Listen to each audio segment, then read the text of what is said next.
ప్రపంచంలో ఎక్కడో జరిగే ప్రతి అంశానికి ఖచ్చితంగా మనకి ముడిపడి ఉంటుంది. ఇది వసుదైక కుటుంబం లేదా కనుక ప్రపంచం అనేది ఇప్పుడు చిన్నదైపోయిందని నేను చాలాసార్లు ప్రస్తావిస్తూ వచ్చాను.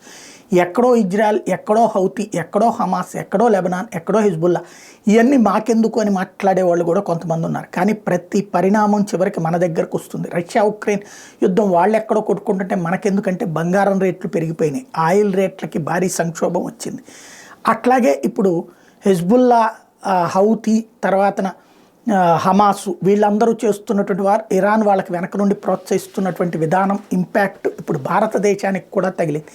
ఎట్లాగూ అంటే వాళ్ళందరూ ఉండే ప్రాంతాల నుండి ఆ సూయిజ్ కెనాల్ వైపు నుండినే మనకి వాణిజ్య నౌకలు వస్తూ ఉంటాయి. ఇప్పుడు ఆ వాణిజ్య నౌకల మీద హౌతీ తీవ్రవాదులు దాడులు చేస్తుండేటప్పటికీ సరుకు రవాణా చేసే సంస్థలన్నీ కూడా తమ కార్యకలాపాలు అయితే ఆపేసుకున్నాయి, లేదంటే చుట్టూ తిప్పి ఆఫ్రికా వైపు నుండి తీసుకొస్తున్నాయి. అంటే చుట్టూ తిప్పి తీసుకురావడం అంటే 100 రూపాయలు అయ్యేటువంటి పని 300 రూపాయలు అవుతుంది. తద్వారా మనకి డబుల్ కాదు ట్రిబుల్ కాస్ట్ పెరిగిపోతుంది. అది భారతీయుల నెత్తిన భారం అవుతుంది.